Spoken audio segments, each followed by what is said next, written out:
കരുവന്നൂർ കള്ളപ്പണ കേസിൽ രണ്ടാംഘട്ട കുറ്റപത്രം തയ്യാറാവുകയാണ്. 30-ലധികം പേർ പ്രതിപട്ടികയിൽ ഉണ്ടാകും. 4 കോടി രൂപ വരെ വായ്പയെടുത്ത് തിരിച്ചടവില്ലാതെ ബാങ്കിനെ വഞ്ചിച്ചവരും പ്രതികളാകും. ചോദ്യം ചെയ്യലുകൾ ഉടൻ പൂർത്തിയാക്കാനാണ് തീരുമാനം. വിവരങ്ങളുമായി ജിജീഷ് കരുണാകരൻ ചേരുക. ജിജീഷ്, ചോദ്യം ചെയ്യലുകൾ പുരോഗമിക്കുകയാണ്. എത്രയും പെട്ടെന്ന് തന്നെ ഈ ചോദ്യം ചെയ്യൽ പൂർത്തിയാക്കാൻ തന്നെയാണോ അന്വേഷണ സംഘത്തിൻ്റെ തീരുമാനവും?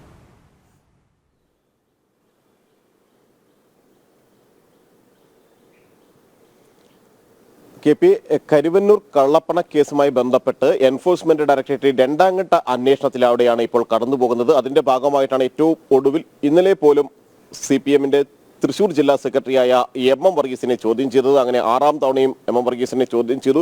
ഇതിനിടയിലാണ് കുറ്റപത്രം സമർപ്പിക്കാനുള്ള നടപടികളിലേക്ക് കൂടി എൻഫോഴ്സ്മെന്റ് ഡയറക്ടറേറ്റ് കടന്നിരിക്കുന്നത്. 90% നടപടികളും രണ്ടാംഘട്ട കുറ്റപത്രത്തിന്റെ കരുവന്നൂരിൽ നവംബർ 1-ാം തീയതിയാണ് ആദ്യഘട്ട കുറ്റപത്രം സമർപ്പിച്ചത്. അന്ന് 55 പ്രതികളായിരുന്നു ആകെ ഉണ്ടായിരുന്നത്. അതിൽ 50 വ്യക്തികൾ, 5 സ്ഥാപനങ്ങൾ എന്നിങ്ങനെയായിരുന്നു പ്രതിപട്ടികയിൽ ഉണ്ടായിരുന്നത് എങ്കിൽ രണ്ടാം ഘട്ടത്തിൽ 30 പ്രതികളായിരിക്കും, അല്ലെങ്കിൽ പ്രതിപട്ടികയിൽ ഉണ്ടാവുക 30 പേരായിരിക്കുമെന്ന ഒരു സൂചന തന്നെയാണ് എൻഫോഴ്സ്മെന്റ് ഡയറക്ടറേറ്റ് നൽകുന്നത്. അതിൽ പ്രധാനമായും വരിക നേരത്തെ 4 കോടി രൂപയ്ക്ക് മുകളിൽ സാമ്പത്തിക തട്ടിപ്പ് നടത്തിയ, അല്ലെങ്കിൽ അവിടെ നിന്ന് വായ്പകൾ സ്വീകരിച്ച ശേഷം 1 രൂപ പോലും തിരിച്ചടക്കാതെ ഈടുകൾ പോലും വ്യാജമായി ഉണ്ടാക്കിക്കൊണ്ട്, വ്യാജ ഈടുകൾ മുന്നോട്ട് വെച്ചുകൊണ്ട് വലിയ തുകകൾ വായ്പയെടുത്ത് 1 രൂപ പോലും തിരിച്ചടക്കാതെ ബാങ്കിനെ ഇന്നത്തെ കടക്കണിയുടെ അവസ്ഥയിലേക്ക്, അല്ലെങ്കിൽ തകർച്ചയുടെ അവസ്ഥയിലേക്ക് എത്തിച്ച ആളുകളെയായിരുന്നു ആദ്യഘട്ടത്തിൽ പ്രതിപട്ടികയിൽ പ്രധാനമായും ഉൾപ്പെടുത്തിയത്. അതോടൊപ്പം തന്നെയായിരുന്നു കൗൺസിലർ അടക്കമുള്ള ആളുകൾ ഈ പ്രതിപട്ടികയിലേക്ക് വരികയും ചെയ്തത്. എന്നാൽ രണ്ടാം ഘട്ട കുറ്റപത്രത്തിൽ ഈ 4 കോടിക്ക് താഴെ തട്ടിപ്പ് നടത്തിയ ആളുകൾ കൂടി ഉൾപ്പെടുമെന്ന് എൻഫോഴ്സ്മെന്റ് ഡയറക്ടറേറ്റ് വ്യക്തമാക്കുന്നു. പണം പല ഘട്ടങ്ങളിലായി അവിടെ നിന്ന് വായ്പയായി സ്വീകരിച്ച ശേഷം 4 കോടി രൂപ വരെ വായ്പ സ്വീകരിച്ച ശേഷം ഒരിക്കൽ പോലും തിരിച്ചടക്കാത്ത ആളുകളാണ് രണ്ടാം ഘട്ടത്തിൽ കരുവന്നൂർ സഹകരണ ബാങ്ക് തട്ടിപ്പിലെ പ്രതിപട്ടികയിലേക്ക് എത്തുക. അങ്ങനെ 30 പേരാണ് ആകെ ഉണ്ടാവുക. മാത്രമല്ല, ഇവരെ സഹായിച്ച ആളുകൾ കൂടി രണ്ടാം ഘട്ടത്തിലെ പ്രതിപട്ടികയിൽ ഉണ്ടാകും. പ്രത്യേകിച്ച് രാഷ്ട്രീയ നേതാക്കളടക്കം നിരവധി ആളുകൾ ഇത്തരത്തിൽ വായ്പകൾ ലഭിക്കുന്നതിന് കെ സുധാകരൻ മാധ്യമങ്ങൾ കാണുകയാണ്. തത്സമയ ദൃശ്യങ്ങൾ. ക്രിക്കറ്റ് പ്ലെയർ പോകുന്ന പോലെയല്ലേ ജയരാജൻ പോയ? എന്തോ ഒരു മനസ്സമാധാനത്തിലാവും ഒരാളെ പോക്ക് പറയും. അപ്പോൾ ഇതിപ്പോൾ വെച്ചാൽ അയാളെ തൊട്ടാൽ ഞാൻ പറഞ്ഞു പിണറായി വിജയൻ അടക്കം ആ തോണ്ടി വരും. അത് നേതാവോട് വലിയ ഒരു ആത്മാർത്ഥത ഉണ്ടായിരുന്നുവെങ്കിൽ ഒഴിവായി നിർത്തേണ്ടതായിരുന്നു. കാരണം അല്ലെങ്കിൽ അദ്ദേഹം കഴിയുമ്പോൾ നേതാവും കഴിയുമെന്ന് അദ്ദേഹത്തിന് അറിയാം. നിയമ നടപടി സ്വീകരിക്കണമെന്നാണ് EP ജയരാജനോട് പാർട്ടി പറഞ്ഞിട്ടുള്ളത്. ഏത് നിയമ നടപടി? ആരോപണം ഉന്നയിച്ചവർക്കെതിരെ.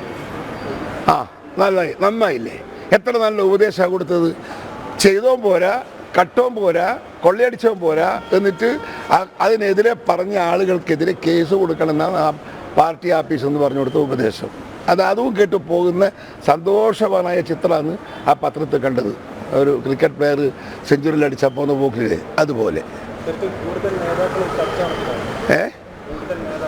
ഇതിൻ്റെ അകത്ത് ഉണ്ടാകാനുള്ള സാധ്യതയുണ്ട്. അത് ഇയാൾ തന്നെ പറഞ്ഞല്ലോ, ജയരാജൻ തന്നെ പറഞ്ഞില്ലേ, പലരും ഇതിനകത്ത് ബന്ധപ്പെട്ടിട്ടുണ്ട്, ഇടപെട്ടിട്ടുണ്ട് തന്നെ പറഞ്ഞല്ലോ. പുള്ളിയുടെ തവണ ആളെ പേര് പറഞ്ഞിട്ടില്ലെന്നേ ഉള്ളൂ.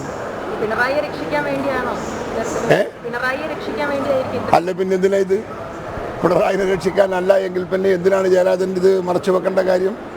ജയരാജനെ എന്തിന് നിരുപാധികം പാർട്ടിയല്ലേ? ഒരു പാർട്ടി എന്ന് പറയുമ്പം അതിൻ്റെ ഒരു ഡിസിപ്ലിനറി ആക്ഷൻ ഒരാൾക്ക് ബാധകമല്ല എന്ന് പറഞ്ഞാൽ ആ പാർട്ടിയുടെ ഡിസിപ്ലിനറി ആക്ഷൻ ആര് അംഗീകരിക്കും, ആര് ബഹുമാനിക്കും?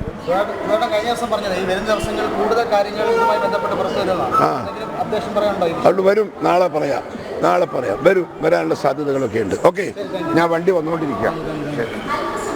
കെ സുധാകരൻ കണ്ണൂരിൽ മാധ്യമങ്ങളെ കാണുകയായിരുന്നു. EP ജയരാജനെ സംരക്ഷണമൊരുക്കിയത്. EP ജയരാജൻ പല കാര്യങ്ങളും തുറന്നു പറഞ്ഞാൽ അത് മുഖ്യമന്ത്രി പിണറായി വിജയനിലടക്കം പ്രതികൂട്ടിലാകും എന്നതുകൊണ്ട് തന്നെയാണ്. അതുകൊണ്ട് തന്നെ EP ജയരാജനെ LDF കൺവീനർ സ്ഥാനത്ത് നിന്ന് മാറ്റാത്തതും ഒരു നടപടിയും എടുക്കാത്തതും അതുകൊണ്ട് തന്നെയാണ്. ഭയം അത്രത്തോളം CPM നേതാക്കൾക്കുണ്ട് എന്ന് തന്നെയാണ് അദ്ദേഹം വ്യക്തമാക്കിയത്. വീണ്ടും കരുവന്നൂർ കേസുമായി ബന്ധപ്പെട്ട വിശദാംശങ്ങളിലേക്ക് ജിജീഷ് കരുണാകരനിലേക്ക്. ജിജീഷ്, തുടരാം.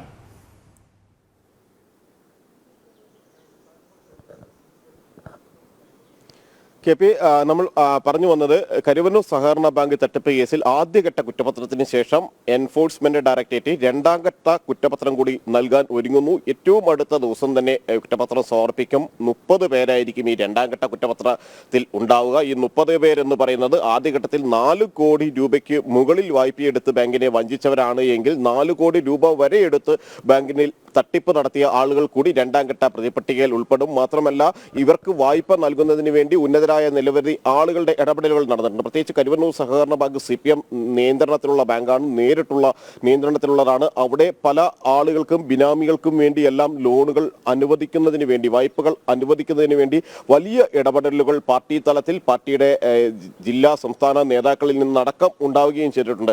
അത്തരത്തിൽ പല നേതാക്കളുടെയും പേരുകൾ നേരത്തെ അറസ്റ്റിലായ ആളുകൾ കൃത്യമായി തന്നെ എൻഫോഴ്സ്മെന്റ് ഡയറക്ടറേറ്റിന് നൽകിയിരിക്കുന്ന മൊഴികളിൽ വ്യക്തമാക്കുകയും ചെയ്തിട്ടുണ്ട്. സതീഷ് കുമാർ, വെളപ്പായ സതീഷ്, കേസിൽ നേരത്തെ അറസ്റ്റിലായ ആളാണ്. ഇത് അടക്കമുള്ള ആളുകൾ, സതീഷ് കുമാർ അടക്കമുള്ള ആളുകൾ നൽകിയിരിക്കുന്ന മൊഴികളിൽ ആരുടെയെല്ലാം സഹായം തനിക്ക് ഇത്തരത്തിൽ ലോണുകൾ അനുവദിക്കുന്നതിൽ ഉണ്ടായിട്ടുണ്ട് എന്ന കാര്യം വ്യക്തമാക്കുകയും ചെയ്തിട്ടുണ്ട്. അതുകൊണ്ടുകൂടി ഇവരെ കൂടി കേന്ദ്രീകരിച്ചുള്ളതായിരിക്കും ഈ രണ്ടാം ഘട്ട കുറ്റപത്രം എന്ന് പറയുന്നത്. അല്ലെങ്കിൽ അത്തരത്തിൽ പ്രധാനപ്പെട്ട നിരവധി ആളുകൾ കൂടി അതിന്റെ ഭാഗമാകും. ഒപ്പം തന്നെയാണ് പ്രധാനപ്പെട്ട രാഷ്ട്രീയ നേതാക്കളെ കേന്ദ്രീകരിച്ച് ചോദ്യം ചെയ്യലുകൾ ഇപ്പോൾ പുരോഗമിക്കുകയും ചെയ്യുന്നത്. കഴിഞ്ഞ ദിവസങ്ങളിലെല്ലാം തന്നെ CPMന്റെ തൃശൂർ ജില്ലാ സെക്രട്ടറി MM വർഗീസ് നിരവധി തവണ കരുവന്നൂർ സഹകരണ ബാങ്ക് തട്ടിപ്പ് കേസുമായി ബന്ധപ്പെട്ട് ചോദ്യം ചെയ്യലിന് വിധേയനായി. അതിൽ 3 തവണ, തെരഞ്ഞെടുപ്പിന് തൊട്ട് മുമ്പ് ലഭിച്ച 3 സമൻസുകളെ പൂർണ്ണമായും തന്നെ MM വർഗീസ് അവഗണിക്കുകയും ചെയ്തു. പാർട്ടിയുടെ സ്വത്തുവകകളുമായി ബന്ധപ്പെട്ടുകൊണ്ടാണ് ഇപ്പോൾ നിലവിൽ MM വർഗീസിന്റെ ചോദ്യം ചെയ്യൽ പുരോഗമിക്കുന്നത്. അത് ജില്ലാ കമ്മിറ്റിയുമായി ബന്ധപ്പെട്ട സ്വത്തുവകകൾ, പാർട്ടിയുടെ കീഴ്ഘടകങ്ങൾക്കുള്ള സ്വത്തുവകകൾ എന്നിവയെല്ലാമാണ് പ്രധാനമായും പരിശോധിക്കുന്നത്. ഇതെല്ലാം തന്നെ ഈ ചോദ്യം ചെയ്യലുകൾ കൂടി പൂർത്തിയാക്കിയ ശേഷമായിരിക്കും അതിവേഗത്തിൽ രണ്ടാം ഘട്ട കുറ്റപത്രം കൂടി പൂർണ്ണമായും തന്നെ അന്വേഷണ സംഘം സമർപ്പിക്കുക. KP, കരുവന്നൂർ കള്ളപ്പണ കേസിൽ അന്തിമ കുറ്റപത്രം തയ്യാറാവുകയാണ്. ജിജീഷ് കരുണാകരനാണ് വിവരങ്ങൾ നൽകിയത്.